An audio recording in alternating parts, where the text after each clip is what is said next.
परंतु यदि हम नहीं समझाएंगे तो आने वाले समय में जैसे धर्म का विनाश प्रारंभ हो चुका है, आगे तो होना ही है। संत महापुरुष लिख गए कि कलयुग में ऐसा ऐसा होगा, परंतु हमारी जिम्मेदारी है कि जब तक बचा सकें तब तक तो बचा लें। ईर्ष्या हमेशा अपने से ऊपर वालों से होती है। अब क्योंकि हम गुरु हैं, इंग्लिश में एक कहावत है कि being a good guru, this is my duty to give good knowledge to the people. ये हमारा धर्म बनता है गुरु होने के नाते कि हम संसार को सही शिक्षा दें। मास्टर की है, आपकी कैसी भी समस्या हो, कैसा भी मन परेशान हो, भगवान की कथा अमृत का काम करती है और समस्त समस्याओं का समाधान भगवान की कथा से हो जाता है, मुझे ऐसा लगता है। तो आप उपायों को नहीं बताएंगे अपने मंचों से आने वाले समय में? भाई मुझे ऐसा लगता है भगवान की निर्मल कथा वो स्वयं उपाय है, और मेरे जीवन में मैंने ये अनुभूत किया है। एक दिन मार्गदर्शन कर देंगे और किसी सही सदगुरु की शरण तक श्री हनुमान जी पहुंचा देंगे। निष्ठा से हनुमान जी को गुरु मान लें तो ये निश्चित रूप से हनुमान जी किसी सदगुरु की शरण में अवश्य भी देंगे। हाँ, लेकिन गुरु बिन भवनिधि तरई न कोई, जो बिरंच शंकर सम हुई। बिना गुरु के ना तो ब्रह्मा जी का कल्याण हुआ न शंकर जी का। तो हम और आप तो बहुत साधारण जनमानस हैं कि इस संसार में कोई भी प्राणी जो आया है उसको गुरु की शरण में तो जाना ही होता है।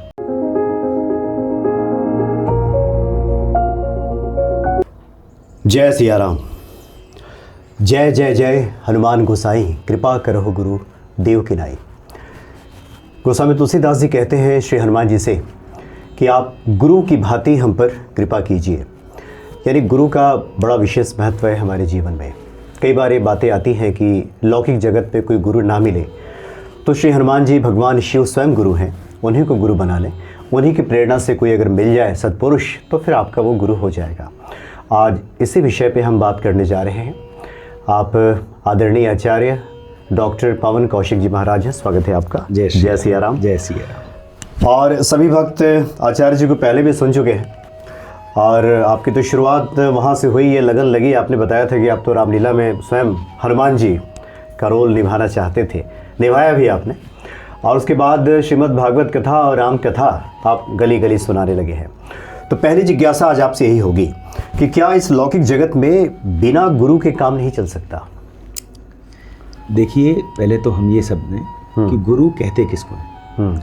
गुरु में दो अक्षर हैं, गु और रु। गुकारस्त्वंधकार स्यात्, रुकारस्त्वनिरोधक, अंधकार निरोधत्वात् गुरुरित्यभिधीयते। जो अपने शिष्य को अंधकार से निकाल करके प्रकाश की ओर ले जाए उसको हम कहते हैं गुरु। संसार में बहुत अंधकार है, लेकिन गुरु जी से हम क्या लेते हैं? बोले दीक्षा। तो दीक्षा का अर्थ क्या होता है? बोले दीयते ज्ञान विज्ञानम क्षीयन्ते पापराशयः तेन दीक्षेति ही प्रोक्ता प्राप्ता चेद सद्गुरोर मुखात। वो दीक्षा किसी सद्गुरु के मुख से होनी चाहिए। क्यों? क्योंकि असद्गुरु स्वयं नष्टः कथम तारयते परम। हम किसी को भी यदि गुरु बना लेंगे तो असद्गुरु का तो जीवन स्वयं नष्ट है, वो किसी का कल्याण क्या करेगा। तो हनुमान जी को जो गुरु बनाने की बात आती है, हनुमान जी जैसा गुरु त्रिभुवन में कोई हो नहीं सकता। क्योंकि हनुमान जी जो हैं वो सकल गुण निधानम वानराणाम देशम, वो समस्त गुणों के ज्ञाता है, समस्त गुण उनमें विद्यमान है, समस्त विद्याओं के ज्ञाता है। तो हमें सर्वप्रथम, मानो हमें संसार में कोई गुरु पसंद नहीं आ रहे, हमारी समझ में नहीं आ रहा, हम संशय में हैं कि किसको गुरु बनाएं, तो आप संशय का त्याग करके पूर्ण रूप से समर्पित हो जाइए हनुमान जी के चरणों में और उनको अपना गुरु बना लीजिए और उनसे ये प्रार्थना करिए, हे हनुमान जी आप मुझे ऐसी सद्मति दें, आप मुझे ऐसा प्रकाश प्रदान करें कि मैं किसी सही गुरु की शरण में जा सकूं। क्यों? क्योंकि देखो, समझने वाली बात यह है कि इस संसार में कोई भी प्राणी जो आया है उसको गुरु की शरण में तो जाना ही होता है। तो हनुमान जी महाराज फिर क्या करते हैं कि अपने उस शिष्य की निष्ठा को देख करके, भाई हमारी पात्रता उतनी तो है नहीं जो प्रत्यक्ष हनुमान जी आकर के हमको मंत्र दीक्षा दे देंगे, ना हमारी उतनी पात्रता है, ना हमारी उतनी योग्यता है। तो हनुमान जी हमारे प्रेम और निष्ठा को देख करके जो हमारा संशय बना हुआ है कि किसकी शरण में जाएं, एक दिन मार्गदर्शन कर देंगे और किसी सही सदगुरु की शरण तक श्री हनुमान जी पहुंचा देंगे। निष्ठा से हनुमान जी को गुरु मान लें तो ये निश्चित रूप से हनुमान जी किसी सदगुरु की शरण में अवश्य भेज देंगे। अच्छा, इस बात को हम आगे बढ़ाएं, उससे एक और जिज्ञासा भक्तों की रहती है। कि क्या हम बिना गुरु के जो भी ईश्वर की भक्ति करते हैं, जैसे कथाएं सुनने जाते हैं जी, कर्मकांड करते हैं, तो क्या उसका फलाफल हमें नहीं मिलता? ऐसा है कि पूरा फल तो नहीं मिलता। अच्छा। लेकिन राम नाम जो है, भगवान की कथा जो है, वो तो चाहे कैसे भी लिया जाए कल्याण तो करता ही है। भूमि में एक बार बीज पड़ जाए तो उपजना तो उसको है ही है। हाँ, लेकिन गुरु बिन भवनिधि तरई न कोई, जो बिरंच शंकर सम हुई। बिना गुरु के ना तो ब्रह्मा जी का कल्याण हुआ, न शंकर जी का। तो हम और आप तो बहुत साधारण जनमानस हैं। हाँ, गुरु की शरण में तो अवश्य जाना चाहिए। जो भी हम पूजा कर्म करते हैं, सत्कर्म करते हैं, उसका पूरा फल बिना गुरु दीक्षा के नहीं मिलता। खास करके अगर मनोकामनाओं की बात करें, जी, मन इच्छित, जी, खास करके वो तो गुरु जब ज्ञान देंगे और तभी वो पूरा होगा। अच्छा, अभी के समय में चूँकि हम जब कथाओं को सुनते हैं, वो दौर कुछ और रहा था। अभी मनुष्य के सामने कई तरह की चुनौतियाँ बढ़ गई हैं, पग पग पे चुनौतियाँ हैं। अलग अलग क्षेत्रों में अलग अलग गुरु की आवश्यकता पड़ जाती है, और ऐसे में गुरु का चयन करना आपने कहा कि इतना आसान नहीं है। एक तो गुरु को कोई परख ले तो स्वयं गुरु हो जाएगा, तो बहुत सारी चुनौतियां हैं। तो ऐसे में एक समस्या आती है भक्तों के सामने, जो लिख करके भेजते हैं कि कई बार हमने गुरु किसी को किया और कुछ दिनों के बाद कुछ ऐसी वैसी बातें गुरु जी के बारे में सुन ली, या फिर ऐसा हो गया तो फिर वहाँ से निष्ठा हट गई। तो ऐसे लोगों को क्या करना चाहिए? क्या धैर्य रखें, धीरज रखें और परख करके वो क्या करें फिर? वो इसके विषय में एक बात कहना चाहूँगा कि संसार में परमात्मा ने हमको बुद्धि दी है, हमको विवेक दिया है।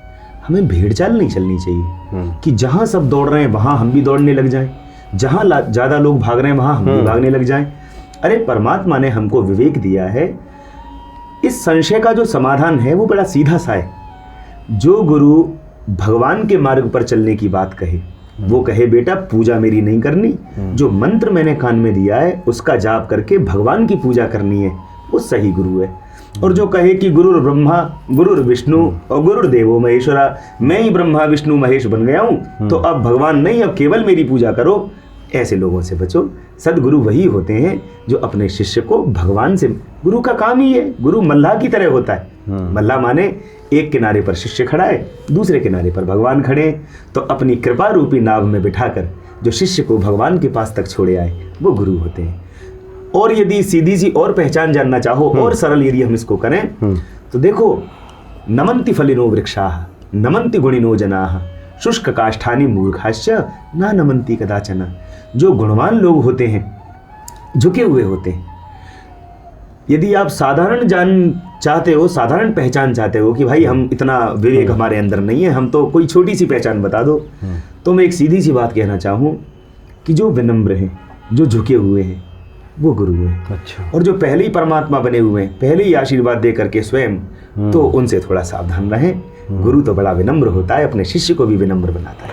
मतलब इतना बुद्धि का इस्तेमाल करें। जी, शुरू में गोस्वामी जी ने कहा है कि बल बुद्धि विद्या देव वही, तो मतलब उसका इस्तेमाल करना है, अवश्य करना है। आप परखिए, थोड़ा देख लें भाई कि गुरु किस तरफ ले जा रहे हैं, किसको पूजने की बात कर रहे हैं। जी, तो इससे आप गुरु चुन सकते हैं। जी जी। अच्छा महाराज जी, आपने कहा कि हनुमान जी की जब कृपा होगी तो कोई सत्पुरुष मिल जाएगा, आपका गुरु बन जाएगा।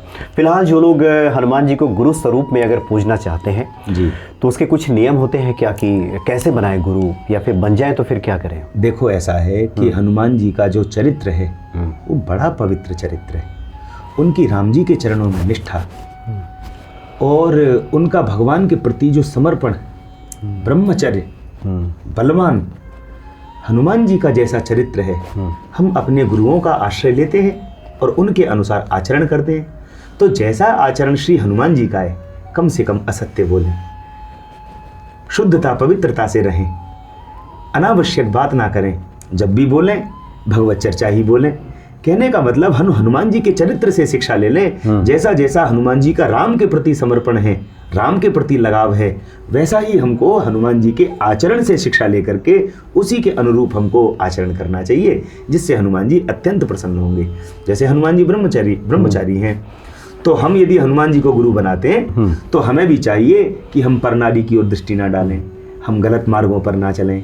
हम घर गृहस्थी वाले लोग हैं तो अपनी पत्नी के अतिरिक्त किसी और नारी को मातृवत परदारेशु, उसको मातृ दृष्टि से देखें, शुद्धता पवित्रता से रहें, गंदे संदे ना, ये सब चीजें हनुमान जी क्या यदि आप गुरु बनाना चाहते हो तो आपको पालन करना होगा। क्योंकि कुमति निवार सुमति के संगी, जी। वो कुमति हटा देते हैं जी। भक्तों के। तो यानी हनुमान जी से भाव के साथ आप प्रार्थना करें कि प्रभु आज से आप मेरे गुरु हैं जी, और इस भाव से आप मान सकते हैं जी, और उसके बाद प्रार्थना करें कि आपके भीतर सदाचरण आए। जी। अच्छा महाराज, चूँकि आप कथाओं में कई बार इस बात का जिक्र करते हैं और कथा के माध्यम से ये प्रयास तो यही होता है कि लोगों का जीवन सुधरे, लेकिन आजकल जैसा देखने में आ रहा है, एक तो सदगुरु की पहचान की बातें हुई गई, आपने कहीं चर्चा की थी कि आने वाले समय में या अभी भी आजकल शास्त्र कौन पढ़ता है, ना लोग गीता पढ़ते हैं ना रामायण पढ़ते हैं, एक भेड़ चाल है, चमत्कार को नमस्कार है। तो ये भाव क्यों आपके मन में आया, क्यों ऐसा लगा आपको? ऐसा है भैया, हम कई वर्षों से समाज में रह रहे हैं, समाज को देख रहे हैं, तो उसमें ये दिखता है कि धर्म ग्रंथों को पढ़ने में मेहनत लगती है, अभ्यास करना होता है, आदमी शॉर्टकट चाहता है, शॉर्टकट में ही सब कुछ हो जाए। ऐसे कोई गुरु मिल जाए जो एक चुटकी बजाए और लॉटरी लग जाए, हम करोड़पति बन जाए, ऐसे कोई गुरु मिल जाए कि मिलते ही हमारे सारे दुख दर्द दूर हो जाए, तो ये तो असंभव है। अपने कर्मों को हर प्राणी भोगता है। हमने जो अभी चर्चा की कि गुरु का मुख्य काम है भगवान से मिलाना, गुरु की भूमिका को तो समझो, गुरु की मुख्य भूमिका क्या है। अभी समाज में क्या हो गया है कि ये शॉर्टकट मारने के चक्कर में जो वास्तव में भगवत स्वरूप हैं, जैसे जो भगवान के संत लोग हैं, स्वामी रामभद्राचार्य जी हैं, मलुक पिठवाले महाराज जी हैं, शरणानंद जी महाराज हैं, जो भगवत संबंधी संत हैं, उनको हम भगवत स्वरूप कह सकते हैं। स्वामी निश्चलानंद सरस्वती जी शंकराचार्य भगवान हैं, तो जो शंकराचार्य भगवान हैं, रामानंदाचार्य भगवान हैं, जो भगवत स्वरूप हैं, उनको यदि हम भगवत भाव से देखें तो ये बहुत अच्छी बात है। लेकिन किसी अशिक्षित को, किसी अनपढ़ को यदि हम भगवान समझकर और गुरु समझकर उसकी ही पूजा करने लग जाएंगे तो हमारा विनाश हो जाएगा, धर्म का विनाश हो जाएगा। आपने राधा माँ की चर्चा की थी आपने। देखो भैया, ये सब चर्चाएं अब करनी तो नहीं चाहिए, लेकिन यदि हम नहीं करेंगे तो समाज का विनाश हो जाएगा। भाई हम लोग शिक्षक हैं, हम लोग समाज को शिक्षा देते हैं। अरे भाई, हम गुरु किसको बनाते हैं? जो हमसे ज्यादा ज्ञानी हो, जो हमसे ज्यादा श्रेष्ठ हो, जो हमें भगवत मार्ग पर चला सकें, जो स्वयं पाखंड में डूबे हुए हैं, जो स्वयं अनपढ़ हैं, जो स्वयं अशिक्षित हैं। अब राधे माँ के विषय में कौन नहीं जानता? हम लोग टीवी पर देखते हैं, हर आचरण उनका शास्त्र के विरुद्ध है, हर आचरण उनका जो है वो धर्म के विरुद्ध है। और यदि हम पब्लिसिटी पाने के लिए या फेमस होने के लिए या किसी निज स्वार्थ के लिए ऐसे लोगों को पूजने लग जाएंगे तो शेरावाली माँ का क्या होगा, देवी देवताओं का क्या होगा? इन देवी देवताओं का अपमान हो जाएगा या नहीं? इसलिए भैया, पूजना है भगवान को पूजो, श्रद्धा अपने गुरुदेवों में रखो, मूर्खों के चक्कर में मत पड़ो। हम यही प्रार्थना। आपने कहीं ये भी चर्चा की थी, मुझे ध्यान आ रहा है, आपने कहा था कि पहले तो भगवान स्पष्ट थे, शिव जी हैं, हनुमान जी हैं, राम जी हैं, कृष्ण जी हैं, दुर्गा जी हैं।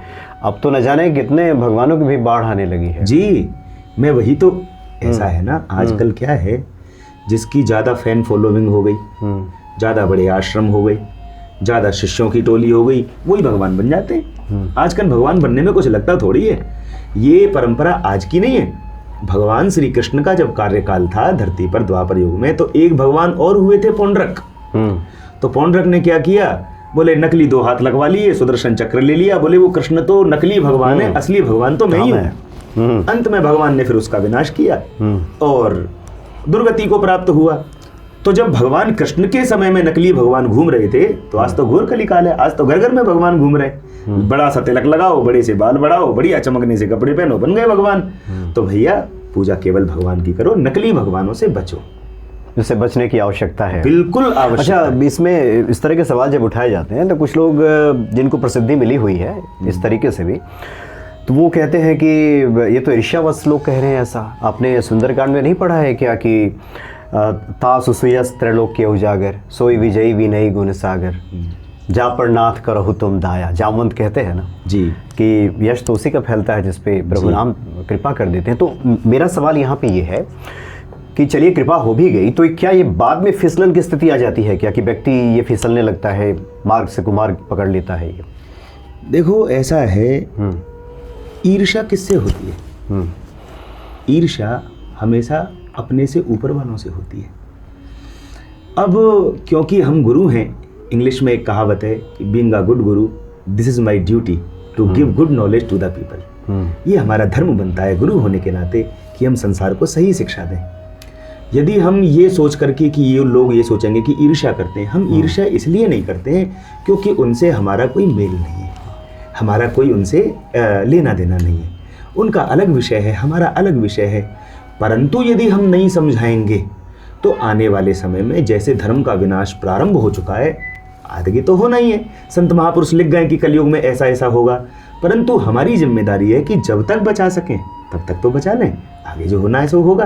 तो मैं ईर्ष्या का विषय नहीं है, उसे सही मार्ग का विषय है कि भैया सही मार्ग बताने का हमारा कर्म है, वो हमने कर दिया। अब इच्छा आपकी है, आप जिस मार्ग पर जाना चाहो चले जाओ। लेकिन एक बात कहूँ, व्यक्ति जब थोड़े दिन मार्ग पर चलता है तो अच्छा क्या है बुरा क्या है स्वयं जान जाता है, और तभी बाद में पछतावा होता है। आपने ये भी थोड़ी देर पहले प्रश्न किया था कि जब हम किसी ऐसे के चक्कर में पड़ जाते हैं तो उनको लगता है अरे हम तो गलत चक्कर में फंस गए। वो यही कारण है कि हम लोग कुछ कहेंगे तो आपको लगेगा ईर्ष्या कर रहे हैं, फिर आप फंसोगे तो फिर आप सबको टारगेट करोगे, साधु तो होते ही ऐसे, महात्मा तो होते ही है। साधु महात्मा ऐसे नहीं होते, पाखंडी ऐसे होते हैं। आप साधु महात्माओं के पास जाते नहीं हो, पाखंडियों के चकाचौंध में फंस जाते हो, बाद में पछताते हो। इसलिए हमारा धर्म है, ईर्ष्या नहीं है। हम आपको सही मार्ग दिखा रहे हैं, बाकी आपकी इच्छा। जी जी जी।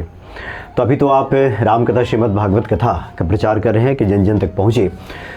अगले 5 साल के बाद, 5 साल की अगर हम योजनाओं के बारे में पूछें तो क्या कोई विशेष आपका लक्ष्य है? देखो भैया, हमारा शुरू से लक्ष्य यह है, मुझे लगभग 15-16 वर्ष हो गए कथा करते हुए। मैंने कोई ट्रस्ट नहीं बनाया, मैंने कोई संस्था नहीं बनाई। मुझे ऐसा लगता है कि सबके दाता राम, अजगर करे न चाकरी, पंछी करे न काम, दास मलूका यूं कहें सबके दाता राम। सेवा ही परमो धर्म, सेवा परम धर्म है। पर सेवा को करने का नियम ये है कि मैं कथा करता हूँ और मुझे कथा के बाद में दक्षिणा मिलती है, तो मैं मेरी दक्षिणा में से सेवा करूँगा। आपसे मांग करके फिर मैं सेवा करूँ तो वो सेवा जो है एक समय पे गलत मार्ग पकड़ लेती है। फिर सेवा की आड़ में धंधा होने लग जाता है, सेवा की आड़ में बिजनेस होने लग जाता है। जो संत महापुरुष होते थे वो सच्ची सेवा करते थे। आजकल नए नए बालकों ने देख लिया कि इस लाइन में तो बड़ा पैसा है, तो वो इस धर्म को आगे करके इसीलिए तो धर्म में मिलावट हो गई। पहले घी में मिलावट, सामान में मिलावट, केवल शास्त्र थे जो पवित्र थे, आज इनमें भी मिलावट कर दी हम लोगों ने। आज शास्त्रों में मिलावट कर दी। 3 घंटे की कथा में पता चला 1 घंटा तो चंदा मांगने में निकल गया। तो उसको एक चंदा समारोह कह लो।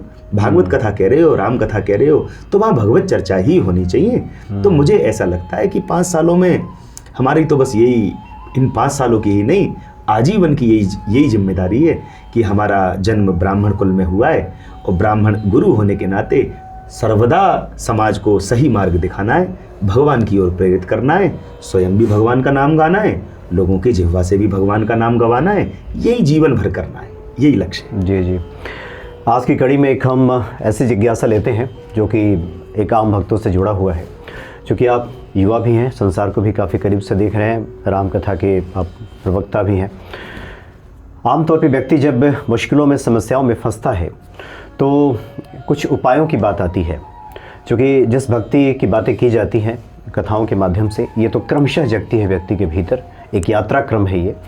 जो नई नई भक्ति में उतरा है उस तक की बात पहुंचती कहाँ है? ऐसे लोग क्या करें? क्या ऐसे लोगों को उपाय में उतरना चाहिए जिसको आजकल टोटके कहे जाते हैं, कुछ उपाय कहे जाते हैं? क्या ये करना चाहिए या फिर इंतज़ार करें, धैर्य रखें? देखो ऐसा है, संसार में यदि बीमारी है उसका इलाज भी है, औषधि भी है। लक्ष्मण जी को भी शक्ति लगी थी, हनुमान जी संजीवनी लाए थे, लक्ष्मण जी को जिवाया। यदि समस्या है तो समाधान भी है, परंतु समाधान अलग विषय है, भक्ति अलग विषय है। जैसे हमारे शास्त्र कहते हैं, धन की इच्छा है तो माता लक्ष्मी कुबेर की उपासना करो, विद्या की इच्छा है तो भगवान शंकर की उपासना करो, बल और बुद्धि की इच्छा है तो श्री हनुमान जी की उपासना करो, भक्ति की इच्छा है तो भगवान राम कृष्ण की उपासना करो। कामनाओं से भी भगवान को भजना बुरी बात नहीं है, लेकिन कामनाओं के चक्कर में गलत मार्ग पर चले जाना, तांत्रिकों के चक्कर में पड़ जाना, भूत प्रेतों के चक्कर में पड़ जाना, टोना टोटका के चक्कर में पड़ जाना, इससे तो आपका अहित हो जाएगा, इससे तो आपका विनाश हो जाएगा। समाधान भी हो तो वो शास्त्र से संबंधित हो, शास्त्र से हट कर के यदि कोई गुमराह करता है कि उसकी बलि चढ़ा दो तो ऐसा हो जाएगा, कि उसका ऐसा, ऐसे उपाय के चक्कर में ना पड़ो जो शास्त्र से संबंधित उपाय हो। जैसे कि एक ज्योतिष शास्त्र है, तो ज्योतिष के विषय में कहा जाता है कि ज्योतिष क्या है, बोले ज्योतिषम वेदानाम चक्षुः, ज्योतिष जो है वो वेद की आंखें हैं। जो ज्योतिष के जो ज्ञानी लोग हैं जिन्होंने ज्योतिष शास्त्र को पढ़ा है, भाई हम जब जन्म लेते हैं तो किन नक्षत्रों में, किन ग्रहों में, कैसे वातावरण में जन्म हुआ है, वो सब ज्योतिष हमारी गणना बता देती है। 100 वर्ष के पंचांग लिखे हुए हैं, उनमें सब लिखा हुआ है। तो किसी विद्वान ज्योतिषी के पास में जाइए, उनसे उपाय पूछिए, सम्यक उपाय कीजिए, टोना टोटके के चक्कर में मत पड़िए। लेकिन आजकल तो बहुत सारे कथावाचक बहुत सारे उपाय बता रहे हैं मंचों से, हालांकि आप अपनी कथाओं में तो कुछ नहीं बताते इस तरह के उपाय जी। तो ऐसा क्यों? क्या मुझे ऐसा लगता है कि जो राम कथा है, जैसे संजीवनी बूटी हर दवाई, हर मरीज की, हर बीमारी की अलग अलग दवाई होती है, पर संजीवनी बोले वो सर्वोपरि। क्यों? बोले मृत्यु हुए शरीर को भी जो जीवित कर दे, मृत शरीर में भी जो प्राण डाल दे। तो भगवान की कथा जो है वो समझ लो समस्त तालों की एक चाबी है, मास्टर की है। आपकी कैसी भी समस्या हो, कैसा भी मन परेशान हो, भगवान की कथा अमृत का काम करती है और समस्त समस्याओं का समाधान भगवान की कथा से हो जाता है। मुझे ऐसा लगता है। तो आप उपायों को नहीं बताएंगे अपने मंचों से आने वाले समय में? भाई मुझे ऐसा लगता है भगवान की निर्मल कथा वो स्वयं उपाय है, और मेरे जीवन में मैंने ये अनुभूत किया है। अच्छा। ये मैं केवल कह नहीं रहा। क्या समस्या मेरे जीवन में नहीं आई होंगी? क्या इतने बड़े हम वैसे ही हो गए? हम भी तमाम समस्याओं से जूझे, पर मैंने जो स्वांत सुख पाया, तुलसीदास जी के जीवन में क्या समस्या नहीं आई होंगी? पर तुलसीदास जी अंत में कहते हैं, बोले स्वांत सुखाय तुलसी रघुनाथ गाथा। मुझे रघुनाथ जी की गाथा में सुख मिला। भागा मैं बहुत जगह, सब जगह मैंने संसार को देखा, पर सुख मिला जो सुख पायो राम भजन में, सो सुख नाई अमीरी में, मन लागो मेरो यार फकीरी में। तो वास्तव में स्वांत सुख व्यक्ति चाहता है वास्तविक, तो भगवान की कथा उसके लिए सर्वोपरि उपाय है। इस उपाय के सामने जैसे हर अंधेरे को दूर करने के लिए व्यक्ति उपकरण जलाता है, कोई लालटेन जलाता है, कोई मोमबत्ती जलाता है, कोई बल्ब जलाता है, लेकिन निहारम एवं भास्करः, भगवान सूर्य का उदय जब होता है तो ये सारे उजाले फीके पड़ जाते हैं, इनकी महिमा कम हो जाती है। तो भगवान की कथा भास्कर के समान है, सूर्य के समान है। जब उसका उदय होता है तो अन्य उपायों की महिमा कम हो जाती। उपाय वो भी है, महिमा उनकी भी है, पर सबसे बड़ी महिमा तो भगवान की कथा है जी। आखिर में हम चाहते हैं कि हनुमान जी के प्रेरणा से आपके हृदय में हनुमान जी का कुछ श्लोक, जो कि बड़े सुंदर आप संस्कृत में श्लोक गाते हैं, चाहते हैं कि भक्तों के घरों में भी वाणी एक श्लोक मुझे बड़ा अच्छा लगता है जी, कि हनुमान जी को हम किसी भी कसौटी पर परखें तो वो हर जगह नंबर 1 पर पाएंगे, नंबर 1 पर। जैसे कि बोले अतुलित बल धामम, बलवान कितने हैं? बोले कोई सीमा नहीं है, अतुलित बल धामम। शरीर कैसा है? बोले हेम शैलावदेहम, किसी ने हिमालय की चोटियां अगर देखी हो तो जैसे वो एकदम चट्टान की तरह दृढ़ खड़ी रहती हैं, ऐसे ही हनुमान का बिल्कुल सोने जैसा चमकता हुआ शरीर है। अतुलित बल धामम हेम शैलावदेहम। और धनुजवन कृशानम, जो दुर्गुणों रूपी जंगल हैं, उस जंगल को, जैसे जंगल में अग्नि लगती है और अग्नि लगने से जंगल का विनाश हो जाता है, तो धनुजवन कृशानम, हमारे हृदय में जो तमाम शत्रु बैठे हुए हैं, काम क्रोध लोभ मोह, ये जंगल भरा हुआ है, इसको जलाने के लिए ज्ञानी नाम अग्रगण्यम, ज्ञानियों में हनुमान जी अग्रगण्य हैं। तो अतुलित बलधामम हेम शैलावदेहम धनुजवन कृशानम ज्ञानी नाम अग्रगण्यम। और तुलसीदास जी बोले कहाँ तक गुण गिनाऊं? सकल गुण निधानम वानराणाम अधीशम। और सबसे बड़ा गुण बोले रघुपति प्रिय भक्तम, सबसे बड़ा आ गई ना भाई भगवान की कथा और भक्ति। बोले सबसे बड़ा गुण तो ये है कि वो तो रघुनाथ जी से प्रेम करते ही करते हैं, पर रघुनाथ जी के बड़े प्यारे भक्त हैं, रघुनाथ जी भी बड़ा प्रेम करते हैं हनुमान जी को। रघुपति प्रिय भक्तम, ऐसे हनुमान जी को हम वात जातम नमामि, हम उनको प्रणाम। लेकिन सस्वर एक बार सुनाते आप। अतुलित बलधामम हेम शैलावदेहम धनुजवन कृशानुम ज्ञानी नामग्रगण्यम सकल गुण निधानम वानराणामधीशम रघुपति प्रिय भक्तम वात जातम नमामि, रघुपति प्रिय भक्तम वात जातम नमामि। बहुत बहुत धन्यवाद आपका। चूँकि 2 दिनों के भीतर ही हनुमान जी ने एक बार दूसरी बार संजोग बना दिया कि आपसे हम हनुमत चर्चा, हनुमत चरित, चूँकि भक्त तो बाद में आपको सुनते हैं, प्रथम श्रोता तो हम ही हो जाते हैं यहाँ पे। हनुमान जी तो प्रथम श्रोता हैं। उसके बाद तो इससे जो आपने बातें बताई हैं, जो इस भक्ति रस में लोगों को डुबोया है, निश्चित तौर पे इससे भक्तों के हृदय में ये विश्वास और प्रेम और दृढ़ होगा। बहुत बहुत धन्यवाद आपका। जय सिया राम। जय सिया राम। जय सिया राम। जय सिया।